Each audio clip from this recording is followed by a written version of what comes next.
ಹೆಣ್ಣು ಮಕ್ಕಳು ಪೋಷಕರಿಂದ ಜೀವನಾಂಶವನ್ನು ಪಡೆಯೋದಕ್ಕೆ ಸಂಬಂಧಪಟ್ಟಂತೆ ಜಮ್ಮು ಮತ್ತು ಕಾಶ್ಮೀರ ಹೈಕೋರ್ಟ್ ಒಂದು ಮಹತ್ವದ ತೀರ್ಪನ್ನು ನೀಡಿದೆ. ಈ ಒಂದು ಪ್ರಕರಣದ ಪೂರ್ತಿ ಅಂಶವನ್ನು ನೋಡೋದಕ್ಕಿಂತ ಮೊದಲು ನೀವಿನ್ನೂ ನಮ್ಮ ಚಾನಲ್ಗೆ ಸಬ್ಸ್ಕ್ರೈಬ್ ಆಗಿಲ್ಲ ಅಂದರೆ ಸಬ್ಸ್ಕ್ರೈಬ್ ಆಗಿ, ಹಾಗೆ ಬೆಲ್ ಬಟನ್ ಪ್ರೆಸ್ ಮಾಡಿ. ಕಾನೂನಿನ ಅರಿವಿನ ಎಲ್ಲ ವಿಡಿಯೋಗಳು ನಿಮಗೆ ಮೊದಲು ತಲುಪುತ್ತೆ. ಯಾವುದೇ ಒಂದು ಹೆಣ್ಣುಮಕ್ಕಳು ಅಥವಾ ಗಂಡು ಮಕ್ಕಳೇ ಆಗಿರಲಿ, ಅವರು ತನ್ನ ತಂದೆ ತಾಯಿಯಿಂದ ಜೀವನಾಂಶವನ್ನು ಪಡಿಬೋದು.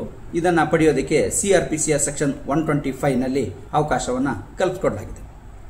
ಆದರೆ ವಯಸ್ಕ ಮತ್ತು ಅವಿವಾಹಿತ ಅಂದರೆ ಸದೃಢವಾಗಿರುವಂಥ ಅವಿವಾಹಿತ ಹೆಣ್ಮಕ್ಳೇನಿರ್ತಾರೆ, ಇವರು ಜೀವನಾಂಶವನ್ನು ಪಡ್ಕೋಬೋದಾ ಅಂದರೆ ಹೆಣ್ಮಕ್ಳು ಒಂದು ಮೆಜಾರಿಟಿಗೆ ಬಂದ ನಂತರದಲ್ಲಿ ಅವರು ತಂದೆ ಪೋಷಕರಿಂದ ಜೀವನಾಂಶವನ್ನು ಪಡ್ಕೋಬೋದಾ ಅನ್ನೋದಕ್ಕೆ ಸಂಬಂಧಪಟ್ಟಂತೆ ಕೆಲವೊಂದು ಜಿಜ್ಞಾಸೆಗಳು ಇದೆ.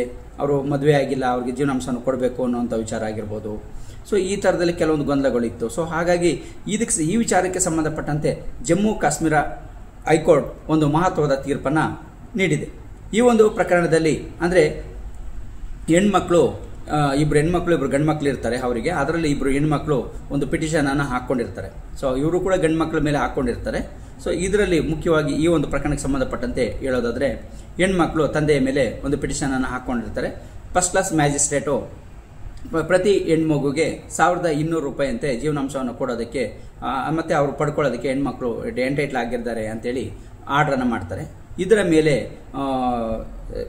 ಅಪೀಲನ್ನು ಮಾಡಲಾಗುತ್ತೆ ಡಿಸ್ಟ್ರಿಕ್ಟ್ ಕೋರ್ಟ್ಗೆ. ಸೊ ಅಲ್ಲಿ ಇವರ ಒಂದು ಅಪೀಲನ್ನು ಡಿಸ್ಮಿಸ್ ಮಾಡಲಾಗುತ್ತೆ.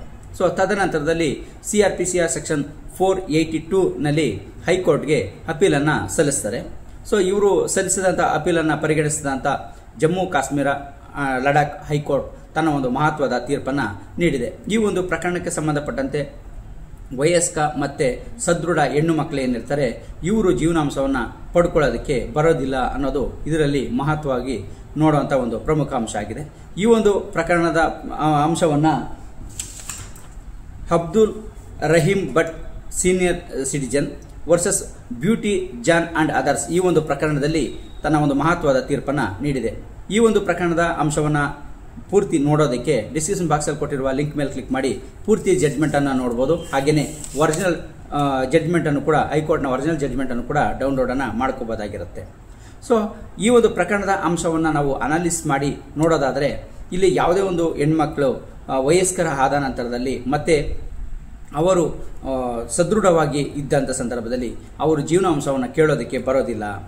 ಸೊ ಅದೇ ರೀತಿಯಲ್ಲಿ ಅಂಗವಿಕಲ್ಯ ಅಥವಾ ಬುದ್ಧಿಮಾಂದ್ಯ ಆ ಥರ ಮಕ್ಕಳಿದ್ರೆ ಅವರು ಜೀವನಾಂಶವನ್ನು ಪಡ್ಕೊಳ್ಳೋದಕ್ಕೆ ಎಂಟೈಟ್ಲ್ ಆಗಿರ್ತಾರೆ. ಆದರೆ ವಯಸ್ಕರಾದಂಥ ಅವಿವಾಹಿತರಾಗಿದ್ದರೂ ಕೂಡ ಸದೃಢವಾಗಿ ಅವರಿದ್ದರೆ ಅಂಥ ಸಂದರ್ಭದಲ್ಲಿ ಅವರ ಜೀವನೋಪಾಯಕ್ಕೆ ಅವರೇ ದುಡಿದು ಜೀವನವನ್ನು ನಡೆಸಬೇಕಾಗಿರುತ್ತೆ ಅನ್ನೋದು ಈ ಒಂದು ಪ್ರಕರಣದಲ್ಲಿ ನೋಡ್ಬೋದಂಥ ಪ್ರಮುಖವಾದಂಥ ಒಂದು ಅಂಶ ಆಗಿದೆ.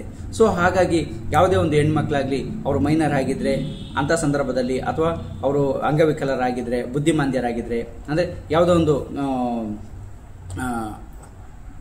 ಸದೃಢವಾಗಿ ಇಲ್ಲದೆ ಇರೋಂಥ ಸಂದರ್ಭದಲ್ಲಿ ಅವರು ಪೋಷಕರಿಂದ ಜೀವನಾಂಶವನ್ನು ಪಡ್ಕೋಬೋದಾಗಿರುತ್ತೆ. ಇಲ್ಲವಾದರೆ ಇಲ್ಲಿ ಜೀವನಾಂಶವನ್ನು ಕ್ಲೈಮ್ ಮಾಡಲಿಕ್ಕೆ ಬರೋದಿಲ್ಲ ಅನ್ನೋದು ಈ ಒಂದು ಪ್ರಕರಣದ ಒಂದು ಪ್ರಮುಖ ಅಂಶ ಆಗಿದೆ.